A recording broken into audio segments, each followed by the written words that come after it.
శ్రీనివాస్ గారు, ఏదైతే సరే జూన్ 2న ఆవిర్భావ దినోత్సవాలు జరుపుకోబోతున్నాం, అందరికీ సంతోషమే, దశాబ్ది ఉత్సవాలు పైగా కాబట్టి అంగరంగ వైభవంగా చేయదలుచుకున్నారు. అంతవరకు బాగానే ఉంది. కానీ ఏవైతే కొన్ని మార్పులు చేర్పులు జరుగుతున్నాయో వాటి మీదే గొడవ జరుగుతుంది గత కొద్ది రోజులుగా. రాష్ట్ర గీతానికి సంబంధించి కానివ్వండి, లేకపోతే రాష్ట్ర చిహ్నం గురించి కానివ్వండి, తెలంగాణ తల్లి విగ్రహం గురించి కానివ్వండి, ఇవన్నీ కూడా బీఆర్ఎస్ కానీ లేకపోతే మిగిలిన కొంతమంది మేధావులు కానివ్వండి కొన్ని అభ్యంతరాలు వ్యక్తం చేస్తున్న పరిస్థితుల్లో ఏం జరగబోతోంది, ఎలాంటి మార్పులు చేయబోతున్నారంటే కాకతీయుల తోరణం తీసేయటము, అలాగే చార్మినార్ తీసేయటము ఎంతవరకు కరెక్ట్ అని? ముందుగా 60 సంవత్సరాల సుదీర్ఘ పోరాటం, విద్యార్థులు ప్రజల పోరాట ఫలితంగా, అమరుల త్యాగాల ఫలితంగా రాష్ట్రాన్ని సాధించుకున్నాం. ఆ రాష్ట్రాన్ని సాధించుకొని 10 వసంతాలు పూర్తి చేసుకున్న సందర్భంగా అమరులకు నివాళులర్పిస్తూ రాష్ట్ర ప్రజలందరికీ శుభాకాంక్షలు చెప్తూ, ఆవిర్భావ దినోత్సవ శుభాకాంక్షలు చెప్తూ ఇందాక రజితారెడ్డి గారు మాట్లాడుతూ 6 నెలల కాలంలో ఏం చేయలేక టైంపాస్ కథలు ముందటేసుకొని, రాష్ట్ర ప్రభుత్వం ఎక్కడ టైంపాస్ కథలు ముందటేసుకోలేదు. 6 నెలల నుంచి వెళ్ళి వీళ్ళు 9 ఏళ్ల కాలంలో వీళ్ళకి ఇస్తే, మ్యాండేటరీ ఇస్తే వీళ్ళు ఎక్కడ కూడా చేయలేనటువంటి పనులు ఈ 6 నెలల కాలంలో మేము ఇచ్చినటువంటి 6 గ్యారంటీలలో ఆల్మోస్ట్ ఆల్ మేము బస్సు, అదేవిధంగా ఆరోగ్యశ్రీ కానీ ఇంకా ఇతరత్ర మిగతా అన్నిటిని కూడా రైతులకు సంబంధించింది కానీ వాటన్నిటిని కూడా ముందుకు తీసుకుపోతూనే ఉన్నది. కానీ 5 సంవత్సరాలు మాకు ఇచ్చిళ్ళు, 5 సంవత్సరాల్లో మేము చేస్తామన్న వాటిని 6 నెలలనే మొత్తం పూర్తి చేసి చూపించాలన్నట్టుగా వీళ్ళు మాట్లాడుతున్న తీరు, వీళ్ళ పాలన 10 ఏళ్ళు ఎట్లా పరిపాలించిల్లో, మరి వీళ్ళు 10 ఏళ్ళు వీళ్ళు పరిపాలనిస్తే వీళ్ళు ఏం చేసిల్లనే, ఏం వెలుగబెట్టిల్లు అనేదే కదా మాకు పరిపాలన మళ్ళీ మాకప్ప చెప్పిళ్ళు. కాబట్టి మేమేమంటున్నామంటే రాచరిక పోకడలు లేవు అని, ఇలా కాకతీయ కళా తరుణంలో రాచరిక పోకడలు లేవు అని చెప్తా ఉన్నారు. రజితారెడ్డి గారు మరి ఒకటి గుర్తుంచుకోవాల్సింది ఏంటంటే, ఇలా కుల వ్యవస్థను స్థిరీకరించిందే కాకతీయులు. మనం వరంగల్ జిల్లాకి వెళ్తే చూస్తే కనబడుతుంది, ఇది మాలోలవాడ, అది మాదిగోలవాడ, అది గొల్లలవాడ, ఇది బెస్తోలవాడ, ఇట్లా కుమరులవాడ వాడల అంటే కుల వ్యవస్థను స్థిరీకరించేసి ఆధిపత్య కులాలుగా వాళ్ళు చలామణి చేసిరు ఆ రాజుల పాలనలో. మరి అట్లాంటి వాళ్ళని ఇలా కేసీఆర్, ఈ బీఆర్ఎస్ పార్టీ వీళ్ళు కీర్తిస్తున్నారు.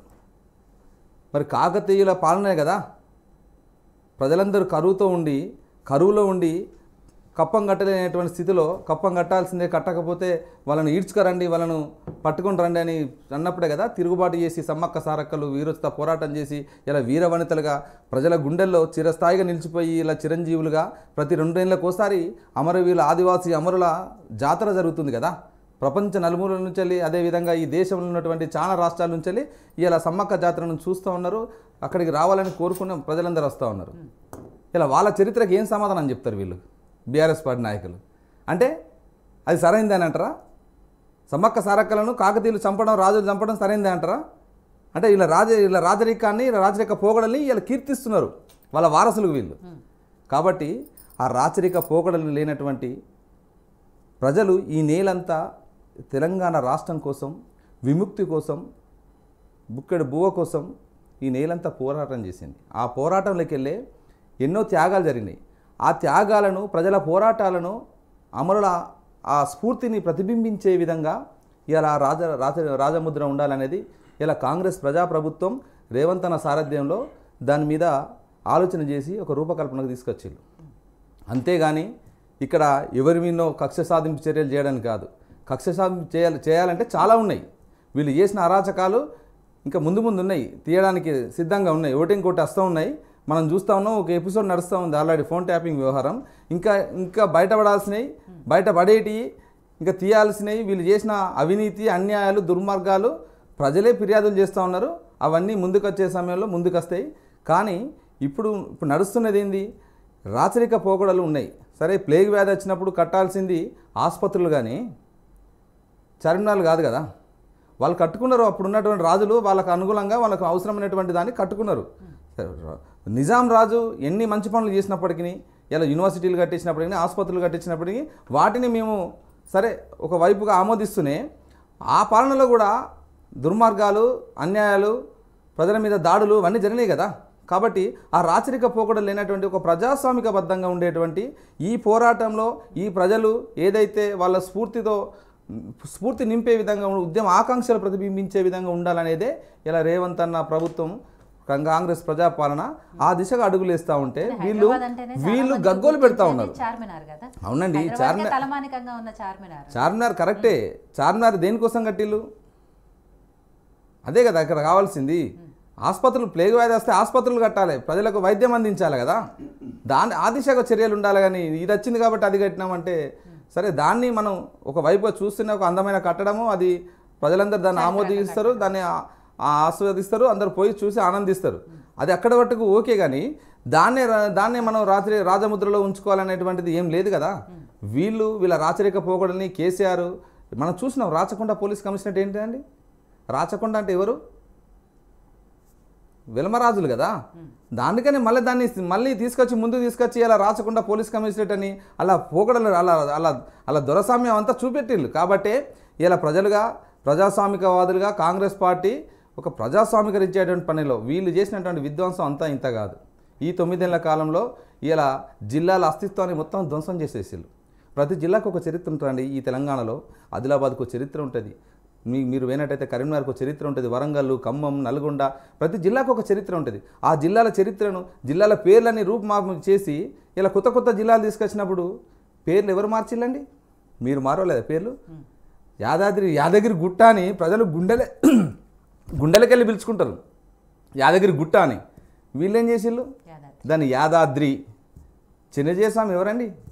ఆంధ్ర చిన్నజీయస్వామి తీసుకొచ్చి ఇక్కడ తెలంగాణ లేరా? బ్రాహ్మణులు తెలంగాణ పురోహితం చేసేవాళ్ళు లేరా? ఆయన తీసుకొచ్చి సాష్టాంగ నమస్కారం చేసినప్పుడు మీ ఆత్మగౌరవం, తెలంగాణ అస్తిత్వం ఎడబోయింది?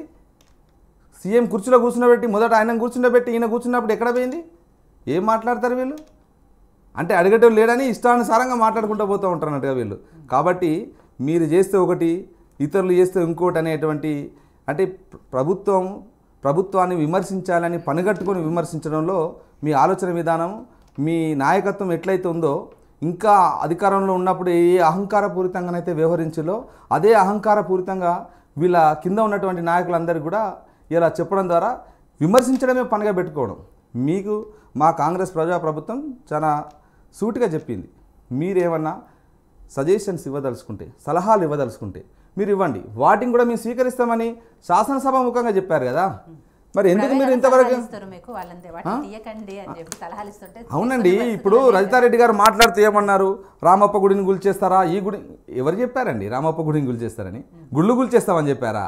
రాచరిక పోకడ ఉన్నటువంటి ఆ తోరణం ఏదైతే రాజముద్రలు ఉందో దాన్ని తొలగిస్తామని చెప్పారు. కానీ ఎవరు తీసేస్తామని చెప్పారు? అంటే ఇదంతా వక్రీకరించి దీన్ని చర్చను పక్కదారి పట్టించి ప్రజల్ని గందరగోళపరచడమే వీళ్ళ లక్ష్యం. వీళ్ళ లక్ష్యం ఏందనేది కూడా ఈ అంశాన్ని ముందు ఎందుకు వేసుకున్నారు టీఆర్ఎస్ బీఆర్ఎస్ అనేది మనం ఆలోచిస్తే అర్థమవుతుంది.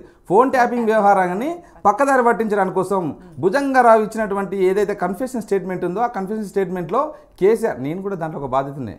ఫోన్ ట్యాపింగ్ నేను కూడా, నా ఫోన్ కూడా ట్యాప్ అయింది. నా ఫోన్ ట్యాప్ అయ్యి నా మీద కేసులు పెట్టి నన్ను సంవత్సర కాలం కేసీఆర్ ప్రభుత్వంలో నేను తెలంగాణ ఉద్యమంలో 136 కేసులు, 5 సార్లు జైలు జీతం గడిపిన వాడిని, ఉస్మాన్ యూనివర్సిటీ విద్యార్థి ఉద్యమ నాయకుడిగా. తెలంగాణ వచ్చిన తర్వాత ఉద్యోగాలు అడిగితే ఊపా కేసులు పెట్టినటువంటి నీచ చరిత్ర కేసీఆర్ది. అట్లా సంవత్సర కాలం నన్ను జైల్లో నిర్బంధించినటువంటి ఈ కేసీఆర్ ప్రభుత్వం ఏం సమాధానం చెప్తుంది? ఇలా అవన్నీ బయటకు వస్తున్నాయి. అంటే కేసులు ఒకటే కాదు, సరే మేము ప్రభుత్వాన్ని ప్రశ్నిస్తున్నాం కాబట్టి మా మీద కేసులు పెట్టిళ్ళు. కానీ అందరినీ, రాజకీయ నాయకుల్ని, వ్యాపారుల్ని, వాణిజ్యవేత్తల్ని, ప్రతి ఒక్కరిని కూడా లోపరుచుకున్నారు కదా. వ్యవస్థనన్నింటినీ తన ఆధీనంలోకి తీసుకున్నారు కదా. అందరినీ బ్లాక్మెయిల్ చేసి ఐఏఎస్ అధికారులను, ఎమ్మెల్యేలను, ప్రతి ఒక్కరిని లోపరుచుకున్నారు కదా. ఇలా ఆ అంశాన్ని పక్కదారి పట్టించడానికి కోసం ఈ అంశాన్ని ముందటేసుకొని ఇలా గగ్గోలు పెడతా ఉన్నారు. ఏదో తెలంగాణ అస్తిత్వానికి ఏదో అయినట్టుగా వీళ్ళు బ్రాండ్ అంబాసిడర్గా సమంతను పెట్టినప్పుడు ఏం కాలేదు. ఈ తెలంగాణలో కాంట్రాక్టర్లు లేరా అండి? మెగా కృష్ణారెడ్డికి ఎందుకు ఇవ్వాలి? దానికి ఏం సమాధానం చెప్తారు? మీరు చేసిన విధ్వంసం అంతా ఇంత కాదు కదా.